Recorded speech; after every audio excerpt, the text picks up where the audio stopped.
کیا بنے گا بندے تو سوچ آخرت کی تو سوچ۔ اللہ کے نبی صلی اللہ علیہ وسلم نے ارشاد فرمایا کہ او لوگوں، میدان محشر میں جب مصیبتیں تمہیں گھیر لے گی اور پریشانیاں تمہیں چاروں طرف سے آ لے گی، اس دن ماں باپ اولاد کے نہ ہوں گے اور نہ اولاد ماں باپ کے بنیں گے، بیوی اپنے خاوند کی نہ بنے گی، خاوند اپنی بیوی کا نہ بنے گا، رشتہ دار کا کوئی رشتہ دار نہ ہوگا، یار کا کوئی یار نہ ہوگا، دوست کا کوئی دوست نہ ہوگا، اس دن کوئی کسی کا نہیں ہوگا۔ اللہ کے نبی صلی اللہ علیہ وسلم ارشاد فرماتے ہیں کہ او لوگوں، اس دن بھرے ہوئے میدان میں، اس گھبراہٹ والے میدان میں، اس خوفناک میدان میں تم میرے ہو، میں تمہارا ہوں۔ اتنی بڑی بات کہی کہ اس دن اللہ کے نبی صلی اللہ علیہ وسلم ہمارے کام آئیں گے۔ مدنی کریم صلی اللہ علیہ وسلم نے ارشاد فرمایا کہ او لوگوں، میری سنتوں کو زندہ کیا کرو، میرے طریقہ کار پہ عمل کیا کرو، میں نے تجھے ہر چیز کا نمونہ دے دیا ہے، نماز کا نمونہ دیا، روزے کا نمونہ دیا، حج زکوٰۃ کا نمونہ دیا، شادی کر کے میں نے تمہیں دکھلا دی کہ اگر تم نے اپنی بچیوں کی شادی کرنی ہو تو فاطمہ الزہرا رضی اللہ تعالی عنہا کے ابا کا طریقہ کار دیکھو، یعنی آپ صلی اللہ علیہ وسلم کا عمل دیکھو۔ اگر تم نے اپنی شادی کرنی ہو اور تیری بیوی عمر میں تجھ سے بڑی ہو تو خدیجۃ الکبریٰ رضی اللہ تعالی عنہا کے خاوند کا کردار دیکھو۔ اگر تمہاری بیوی عمر میں تجھ سے چھوٹی ہو تو حضرت عائشہ صدیقہ رضی اللہ تعالی عنہا کے خاوند کا برتاؤ دیکھو۔ اگر تجھے اپنے خاندان کے ساتھ اچھا برتاؤ کرنا پڑ رہا ہو تو مکے کے اندر مارنے والے ابو لہب کو دیکھو اور نبھانے والے کالی کملی والے جناب محمد رسول اللہ صلی اللہ علیہ وسلم کو دیکھو۔ ہر موڑ پہ تمہیں نمونہ مل جائے گا۔ اگر تم کسی کافر کی حکومت میں رہتے ہو، تسلط تمہارے اوپر کسی کافر کا ہے، اقتدار کافر کا ہے، تم کلمہ پڑھنے والے ہو، تم مسلمان ہو، تو نبی کریم صلی اللہ علیہ وسلم نے ارشاد فرمایا کہ 13 سالہ میری مکی زندگی کو سامنے لے آؤ، میں نے ابو جہل، ابو لہب، عتبہ، شیبہ کے سامنے مار کھا کر کے ایمان زندہ کیا۔ یہ نہیں کہ تم بھی اس کے ساتھ ساتھ بدل جاؤ، یہ کیسے ہو سکتا ہے؟ جو بدل گیا تو وہ بات نہیں ہے۔ آج کل لوگوں نے مذہب کو کپڑے سمجھ رکھا، جیسے گرمی کے کپڑے اور ہوتے ہیں، سردی کے کپڑے اور ہوتے ہیں۔ یاد رکھو، مذہب نہیں بدلا کرتا، پھر بدلے کون؟ قانون اللہ کا، دستور اللہ کا، اللہ کا قانون، اللہ کا دستور جناب محمد رسول اللہ صلی اللہ علیہ وسلم پر اتر رہا ہے، تو پھر بدلے گا کون؟ لیکن آج کل لوگ مطلب پرستی کا شکار ہو گیا، خواہشات کا غلام بن گیا، جو اس کے مطلب کا ہے وہ لے لیا، باقی کو چھوڑ دیا۔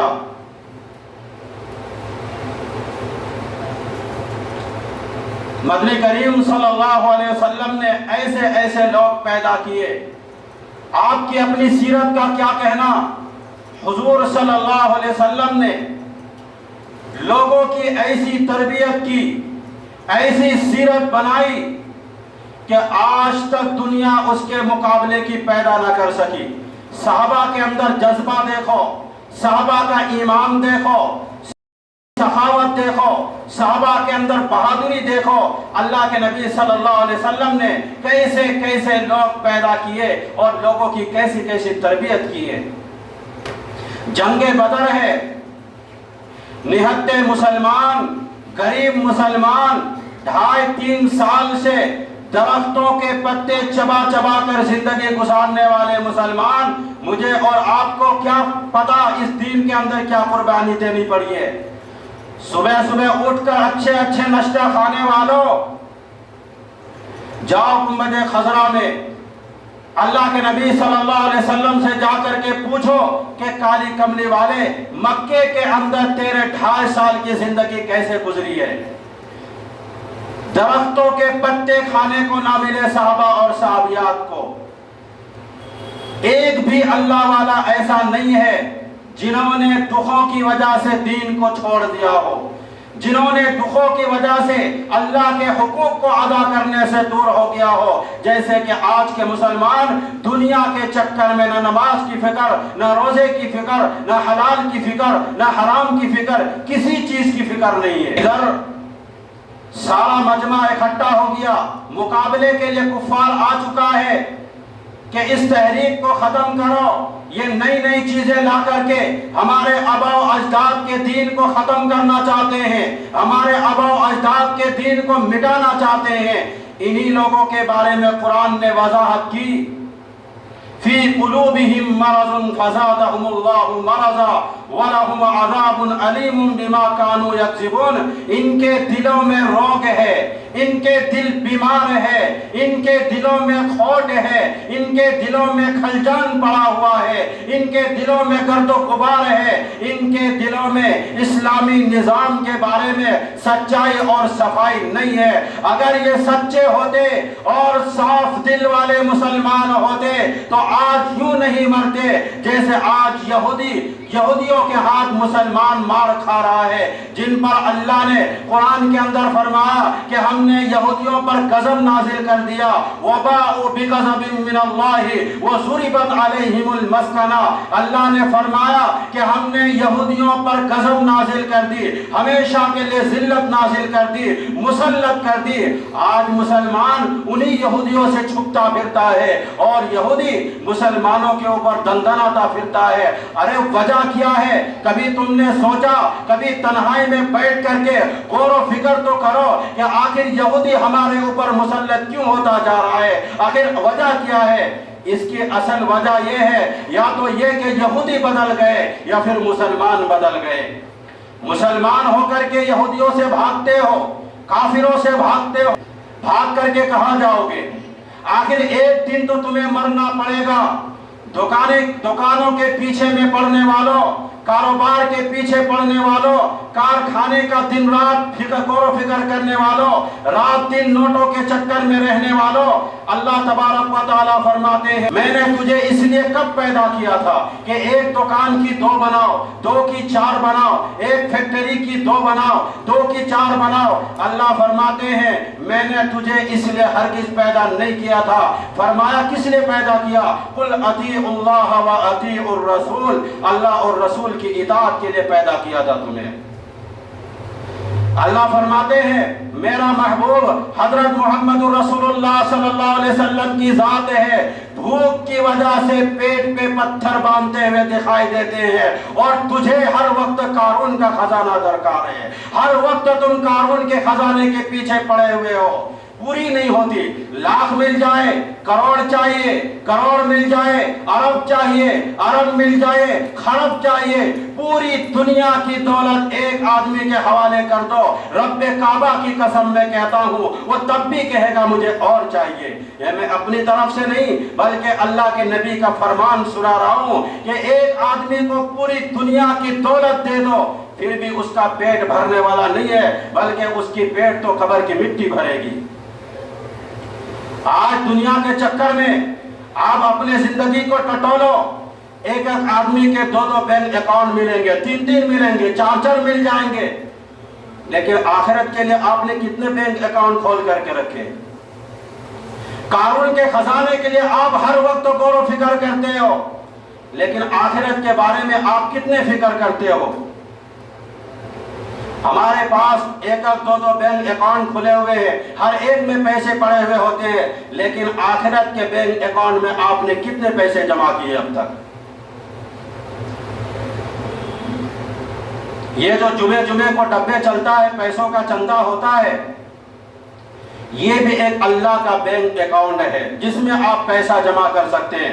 دنیا کے آپ کھاتا کھلواتے ہو، وہاں پروف دینا پڑتا ہے، یہاں اگر آپ اللہ کے دربار میں کھاتا کھلوانا چاہتے ہو تو یہاں آپ کیا پروف دو گے؟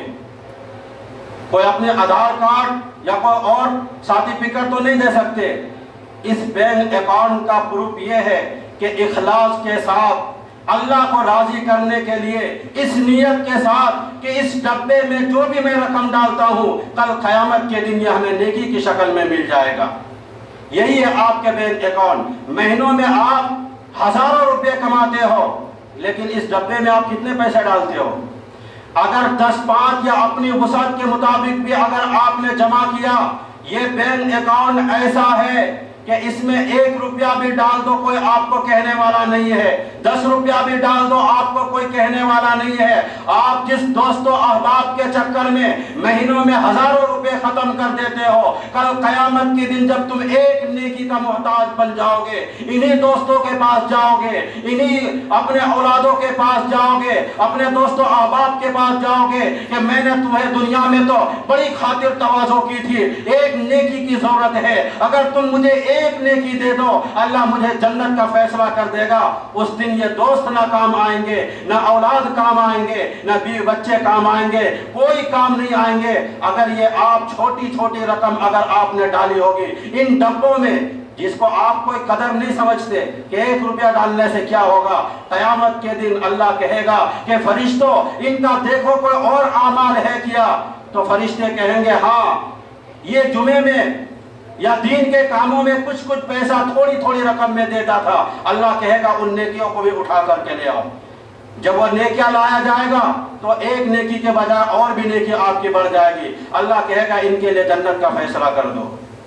تو پتا چلا کہ آپ مہینے میں ہزاروں روپے دوستوں کے پیچھے خرچ کر دیتے ہو، لیکن قیامت کے دن کام نہیں آئیں گے، اور یہی 2-5 روپے جو آپ ڈبے میں ڈالتے ہو قیامت کے دن یہی رقم آپ کے کام آئیں گے۔ اللہ کے نبی صلی اللہ علیہ وسلم نے کیا فرمایا سنو، اللہ کے نبی صلی اللہ علیہ وسلم نے فرمایا او لوگوں اپنی زندگیوں کو عارضی زندگی سمجھو، فانی زندگی سمجھو، ختم ہونے والی زندگی سمجھو، ناپائیدار زندگی سمجھو، اس لیے کہ ایک وقت آنے والا ہے، فرمایا قرآن کا ہے ثم لا يموت یا ایک ایسا وقت آئے گا نہ اسے تم زندگی کہو گے اور نہ تمہیں موت آئے گی۔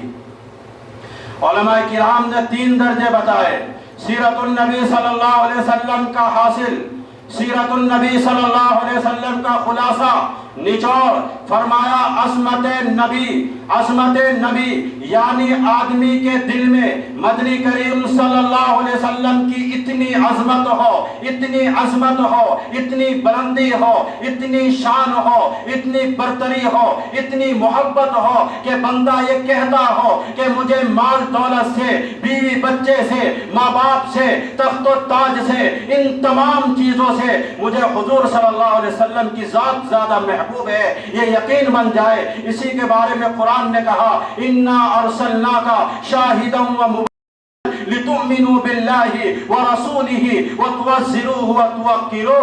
مسلمانوں، نبیوں سے نبی کا احترام کرایا گیا، نبیوں سے اللہ کے آخری پیغمبر کا اکرام کرایا گیا، اور ہم ہیں کہ کالی کملی والے کا احترام و اکرام نہیں کرتے۔ اور احترام کا مطلب یہ نہیں ہے کہ ربیع الاول کا مہینہ آ گیا، اپنے گھر میں میلاد کا جلسہ کر لیا، چلو حق ادا ہو گیا، 12 ربیع الاول کو کچھ کر لیا، چلو حق ادا ہو گیا۔ مسلمان بڑے خوش ہو رہے ہیں کہ آج میری دکان سب سے زیادہ سجی ہوئی تھی۔ ارے بدبخت، کبھی تم نے یہ بھی سوچا کہ تیری قبر سج گئی یا برباد ہو گئی؟ دکان کے سجانے سے کیا بنتا ہے، مکان کے سجانے سے کیا بنتا ہے؟ میدان محشر کو سجاؤ نیکی کے ذریعے سے، اپنی آخرت کو بناؤ، اللہ کے سامنے رو رو کر کے، گڑ گڑا کر کے، نبی کے طریقے پر چل کر کے، اللہ کی راہ میں مال خرچ کر کے اپنی آخرت کو بناؤ اور میدان محشر کو سجاؤ، اور تم اپنے گھر اور مکان کو سجا کر کے بہت خوش ہو رہے ہو کہ اللہ کے پیغمبر ہم سے راضی ہو جائیں گے، اللہ ہم سے راضی ہو جائیں گے۔ یہ آپ کی بہت بڑی غلط فہمی ہے۔ بے شمار محدثین کے نزدیک، علماء کے نزدیک پیدائش کی تاریخ 9 ربیع الاول ہے اور وفات کی تاریخ میں کسی کا اختلاف نہیں ہے۔ حضرت ابوبکر صدیق رضی اللہ تعالیٰ عنہ سے لے کر آج تک پوری دنیا کے مسلمانوں کا مکمل عقیدہ ہے کہ 12 ربیع الاول کو اللہ کے نبی صلی اللہ علیہ وسلم کی وفات ہوئی۔ تجھے شرم نہیں آتی؟ حضرت بلال رضی اللہ تعالیٰ عنہ رو رہا ہے اور ادھر تم ناچتا پھرتا ہے، تجھے شرم کب آئے گی؟ فاطمہ الزہرا رضی اللہ تعالیٰ عنہ کا ابا دنیا سے رخصت ہو گیا، دل پھٹا جاتا ہے اور تم ڈھول بجاتا پھرتے ہو روڈوں پہ۔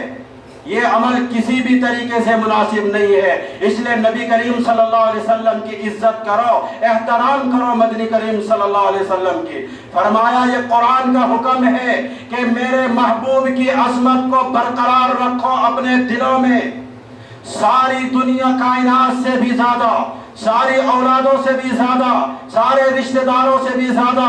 فرمایا لا یؤمن احدکم حتی اکون احب الیہ، یہ کسی جماعت کا فتویٰ نہیں ہے، دیوبندی اور بریلوی کا مسئلہ نہیں ہے، بلکہ اللہ کے نبی صلی اللہ علیہ وسلم کا فرمان ہے۔ ایک معیار مقرر کر دیا، ایک حد مقرر کر دی، ایک کسوٹی بنا دی۔ فرمایا اور لوگوں ہرگز کامیاب نہیں ہو سکتا وہ آدمی جس کے نزدیک میری ذات مال سے، بیوی بچوں سے، ماں باپ سے بھی زیادہ اس کے نزدیک میں زیادہ محبوب اور پیارا نہ بن جاؤں، اس وقت تک وہ ایماندار نہیں ہو سکتا۔ لوگوں کو اپنی شکلوں کے بارے میں بھی سوچنا چاہیے کہ ہماری شکل دیکھ کر نبی راضی ہوں گے یا ناراض۔ ہمیں سوچنا چاہیے کہ ہمارے لباس کو دیکھ کر نبی راضی ہوں گے یا ناراض، ہمارے عقائد کو دیکھ کر نبی راضی ہوں گے یا ناراض۔ اس بات کا خیال تو صحابہ کرام نے کیا۔ مدینے سے صحابہ کرام روانہ ہوئے، نہتے مسلمان، غریب مسلمان، درختوں کے پتے چبا چبا کر زندگی گزارنے والے مسلمان۔ حضرت اللہ کے نبی صلی اللہ علیہ وسلم فرماتے ہیں کہ میں نے مصعب بن عمیر کو دیکھا جو اتنا امیر گھرانے کا بیٹا تھا، جو ایک دن میں کتنے مہنگے مہنگے کپڑے بدلا کرتا تھا اور مہنگے سے مہنگے عطر استعمال کیا کرتا تھا۔ اللہ کے نبی صلی اللہ علیہ وسلم فرماتے ہیں جب میں نے مدینہ منورہ کے اندر مصعب بن عمیر کو دیکھا تو ایک چادر دیکھا، کرتا نہیں ہے، پاجامہ نہیں ہے، تہبند نہیں ہے، صرف ایک چادر ہے جو سر سے پیر تک لپیٹ رکھی ہے۔ اللہ کے نبی صلی اللہ علیہ وسلم کی آنکھوں سے آنسو آ گئے لباس کو دیکھ کر صحابی کی۔ اس میں 12 پیوند لگے ہوئے تھے، دھاگا نہیں ملتا سلائی کرنے کے لیے، کانٹے چبھو کے رکھے پیوند کی جگہوں پہ۔ یہ غریب مسلمان، یہ مظلوم مسلمان، اللہ کے نبی صلی اللہ علیہ وسلم نے مدینہ پاک میں آواز لگائی تؤمنون باللہ ورسولہ وتجاہدون فی سبیل اللہ، اور لوگوں اللہ اور اللہ کے رسول کے نام پر آ جاؤ میدان جہاد میں۔ جب سے مسلمانوں نے میدان جہاد کو چھوڑا، ذلت کی موت ہے، رسوائی کے موت مر رہے ہیں، جانوروں سے بھی بدتر مر رہا ہے۔ کیوں؟ قرآن میں جو اللہ تبارک و تعالیٰ نے جگہ جگہ پہ، بلکہ پورے قرآن کے اندر 480 پر 4 مرتبہ کہا جاہدو جاہدو جاہدو، کس کے لیے کہا؟ یہ مسلمانوں کے لیے کہا۔ لیکن آج مسلمانوں نے جاہدو کا مطلب کاروبار سمجھ لیا، جاہدو کا مطلب اپنے بزنس کو سمجھ لیا، جاہدو کا مطلب اچھے کھانے پینے کو سمجھ لیا، جاہدو کا مطلب اچھی گاڑی کو سمجھ لیا، جاہدو کا مطلب اپنی کرسی کو سمجھ لیا۔ جاہدو کا مطلب یہ نہیں ہے، جاہدو کا مطلب یہ ہے کہ اپنی جان قربان کر، اللہ اور اللہ کے رسول کے نام بلند کر، یہ ہے جاہدو کا مطلب۔